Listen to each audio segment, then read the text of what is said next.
Yes? Mr. Rubel, could you talk about or speak to the experiences you've had with people in the reading rooms that seem to come of their own volition, not necessarily being approached by anything? Well, the thing is that people, when I go to Zimbabwe, people line up in the reading room because it gives them something to do while they're waiting, and so they'll be reading things there, and then I come from a building where I meet with people and come over. But the interesting thing is that as I start meeting with people and praying and healing, people start pouring into the reading room, which is where everybody's lining up. And the thing is that we had this one incident where the healing started, and then whoop, all these people started coming in. And, I wasn't healing people in the reading room, I was in a totally different building. But the whole thought was one of healing. And so in this one incident, these people walked in, and the attendant said, "May I help you?" And they said, "I don't know." And so they said, "Well, do you know where you are?" And they said, "No." They said, "This is a Christian Science reading room. Would you like me to tell you about it?" "No." "Would you like to read any of the literature?" "No." "Would you like a tour?" "No." "Would you like to know anything about Christian Science?" "No." "Well, why are you here?" And they'd say, "I don't know." But they wouldn't leave.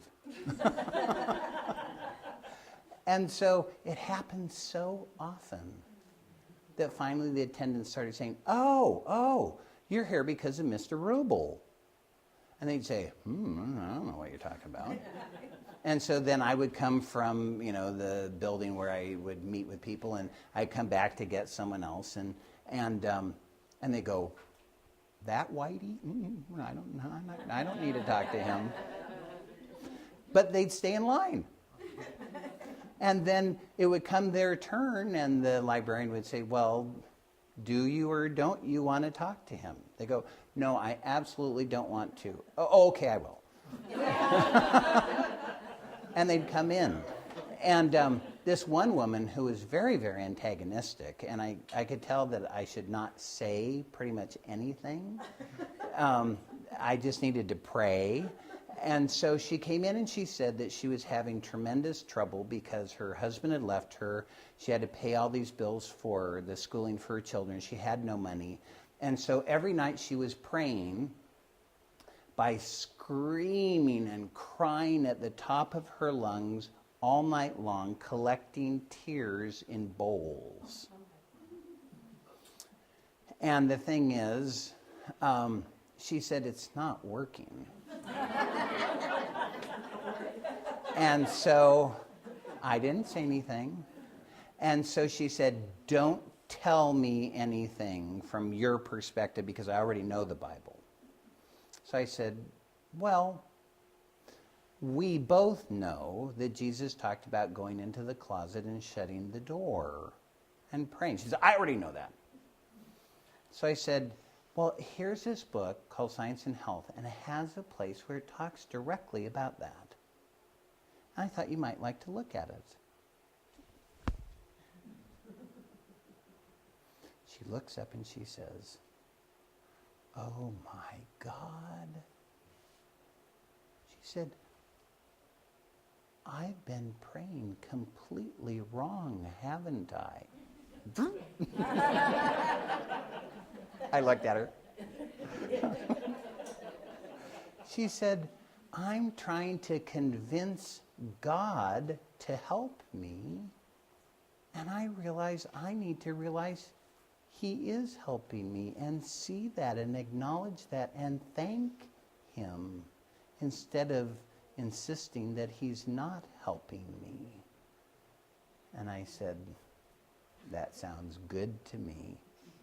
And so she went out, and the librarian, when I took her back to the reading room, where she had a friend there. She said to her friend in the librarian, she'd been in a long line of people to come in for healing. She said, "He saved the best for last." She said, "It's amazing how much he helped me," and then went out.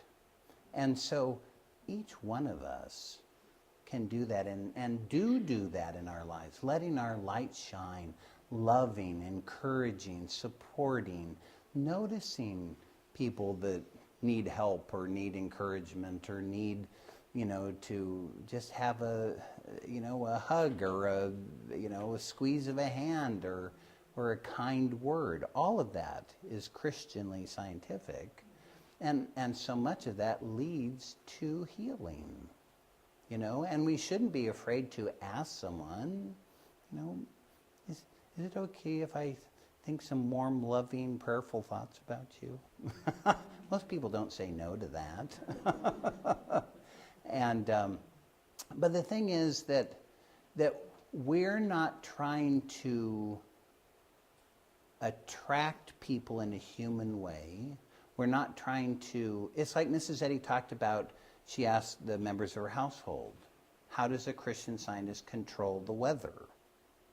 Or can they? And they all went, She said, nuh-uh. She said, no, God does. And it's our job to see that he is. And that, so for us, we're seeing that it's God that draws people to himself because they're already one with him. They may not seem to know that, but we can know that. And then that can bring that about more. And that in doing that, he can supply the supply and demand that's needed. And I don't know if the last time I told that 2 times ago when I went to Africa, I couldn't get a flight into to Lusaka, Zambia from London. So my travel agent said, you have to go through Cape Town. And so I said, it's one of the loveliest cities in the world. I think I could suffer through it.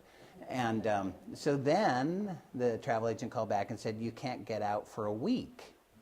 And I said, I still think I could probably suffer through it. Well, I did not know at the time that there was a Pan-African Parliamentary Democracy meeting in Cape Town that week. And the thing is, I went there, and people that I know from the Democratic Parliamentary, program in Africa invited me to be involved.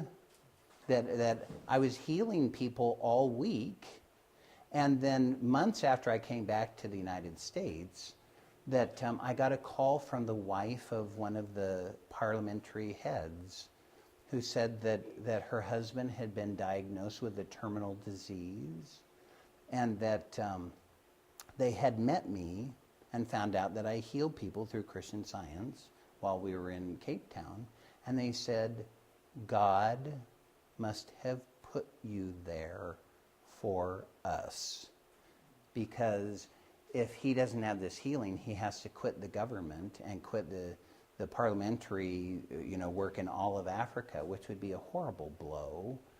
And he did have a healing through Christian Science, and he didn't have to quit. And that if I had not been in Cape Town that week, there is no way they would ever have known of me.